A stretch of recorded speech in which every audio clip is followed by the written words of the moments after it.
দারুণ একটি মজাদার রেসিপি নিয়ে হাজির হয়ে গেলাম আপনাদের মাঝে। যাদের একদমই মুখে রুচি নেই, যারা একদমই ভাত খেতে পারছেন না, আমার এই রেসিপিটি ট্রাই করলে ভাত তো খাবেনই, একদম আঙ্গুল চেটে পুটে খেয়ে নেবেন। আজ তৈরি করে দেখাবো লইটা শুটকির একটি অসাধারণ রেসিপি। তার জন্য নিয়েছি আমি বড় বড় সাইজের 4টি পেঁয়াজ, নিয়েছি 4টি রসুন, রসুনের খোসা ছাড়িয়ে পেঁয়াজের খোসা ছাড়িয়ে ভালোভাবে কেটে নিয়েছি এবং কড়াইয়ে পরিমাণ মতো তেল দিয়ে সেগুলোকে ভাজতে দিয়ে দিয়েছি। তো মোটামুটি ভাজা হয়ে এসেছে, এটা বাদামি কালার হওয়া পর্যন্ত আমি খুব ভালোভাবে ভেজে নেব। ভাজা হয়ে আসলে তার মধ্যে আমি 3 টেবিল চামচের মতো আদা রসুন বাটা অ্যাড করে দিব এবং আদা রসুন বাটাটা অ্যাড করে দেওয়ার পর এটাকে নেড়েচেড়ে আরো কিছুক্ষণ ভেজে নেব। ভাজা হয়ে আসলে তার মধ্যে বাকি মশলাগুলো আমি অ্যাড করে দিব। এখানে আমি অ্যাড করেছি 1 চামচের মতো মরিচ গুঁড়ো, তারপরে দিয়েছি 1 চামচের থেকে একটু বেশি হলুদ গুঁড়ো, আর দিয়ে দিয়েছিলাম পরিমাণ মতো লবণ, যেটা আসলে আমি ক্যাপচার করতে পারিনি। মশলাটা ভালোভাবে কিছুটা ভাজা হয়ে আসলে তার মধ্যে আমি অ্যাড করে দিব ধুয়ে রাখা শুটকিগুলো, লইটা শুটকিগুলো। এই পর্যায়ে মশলার সাথে আমি লইটা শুটকিগুলোকে খুব ভালো করে সময় নিয়ে ভেজে নেব। মশলার সাথে লইটা শুটকির এই মিশ্রণটি যত বেশি সময় নিয়ে ভাজবেন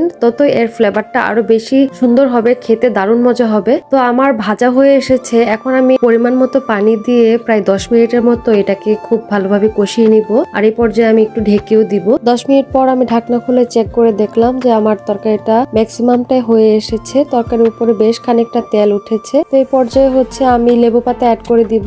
এই রান্নার মূল আকর্ষণই হচ্ছে লেবু পাতা। লেবু পাতা না দিলে কিন্তু এই রান্নাটা একদমই ইনকমপ্লিট থেকে যাবে। আর লেবু পাতার ঘ্রাণটা এত বেশি স্ট্রং হয় যে আপনার খাবারের স্বাদকে আরো অনেক বেশি বাড়িয়ে দিবে। সো যারা যারা এই রেসিপিটি ট্রাই করবে তারা অবশ্যই লেবু পাতাটি ব্যবহার করবেন রান্নার সময়।